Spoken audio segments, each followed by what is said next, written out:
Sementara itu, Saudara, sejumlah sekolah di Kabupaten Gorontalo yang terdampak banjir dan menjadi posko pengungsian warga pasca diterjang banjir luapan Danau Limboto sejak sepekan kemarin kini masih diliburkan.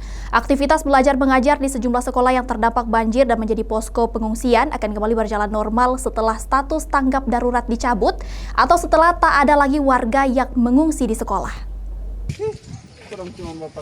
Tak hanya merendam rumah warga, banjir luapan Danau Limboto juga berdampak pada aktivitas belajar mengajar di sejumlah sekolah yang wilayahnya terendam banjir. Banjir luapan Danau Limboto yang telah terjadi sejak sepekan lalu membuat beberapa sekolah di Kabupaten Gorontalo dijadikan sebagai posko pengungsian bagi warga yang terdampak banjir. Berdasarkan data dari Dinas Pendidikan Kabupaten Gorontalo, setidaknya ada 44 sekolah yang sebelumnya terdampak banjir, yakni 19 sekolah dasar, 22 PAUD, TK, dan 3 SMP. Dengan kondisi ini, pemerintah Kabupaten Gorontalo pun meliburkan aktivitas belajar mengajar di sekolah yang terdampak banjir dan dijadikan posko pengungsian. Sementara sisanya masih berjalan sebagaimana mestinya. Asisten 3 Setda Kabupaten Gorontalo mengatakan sekolah-sekolah ini akan kembali normal setelah status tanggap darurat dicabut dan tidak ada lagi pengungsi yang bertahan di sekolah. Sekolah-sekolah yang terdampak luapan air Danau Limboto dan yang digunakan sebagai tempat-tempat untuk pengungsian itu diliburkan sementara, dan itu sudah ditindaklanjuti oleh teman-teman di Dignas gitu.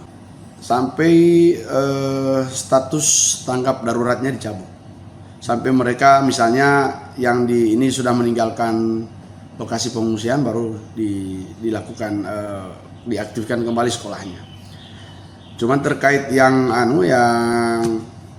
sekolah yang masih terendam banjir itu, sesuai hasil koordinasi saya dengan Dignas, itu akan dilakukan musyawarah bersama dengan para guru untuk dilakukan pembelajaran di tempat-tempat yang sekolahnya sudah mulai berjalan.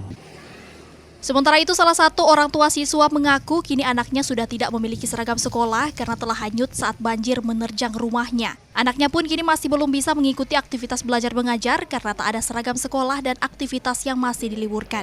Dalam pakaian anak-anak sekolah, hanyut semua, tidak ada lagi yang tersisa. Semua sekolah-sekolah kan diliburkan karena memang gedung-gedung sekolah itu disiapkan untuk pengungsi semua. Kalau baju sekolah itu memang semua sudah tidak ada, hanyut semua. Paksa kalau memang diharuskan harus sekolah ya pakai baju rumah. Namun jika aktivitas belajar mengajar sudah akan dimulai, Marni mengaku anaknya terpaksa mau tidak mau harus tetap sekolah dengan menggunakan pakaian rumah. Orang tua siswa pun berharap pemerintah Kabupaten Gorontalo khususnya Dinas Pendidikan dapat memberikan bantuan berupa seragam sekolah bagi anak-anak yang sudah kehilangan seragam sekolah. Di sisi lain, hingga saat ini kondisi banjir luapan Danau Limboto sudah berangsur surut dan sebagian rumah warga sudah mulai kering dari sisa banjir. Warga pun sudah banyak yang mulai kembali ke rumah masing-masing untuk bersih-bersih. Namun masih ada warga yang memilih bertahan di posko pengungsian karena rumahnya masih terendam banjir dan belum bisa ditempati.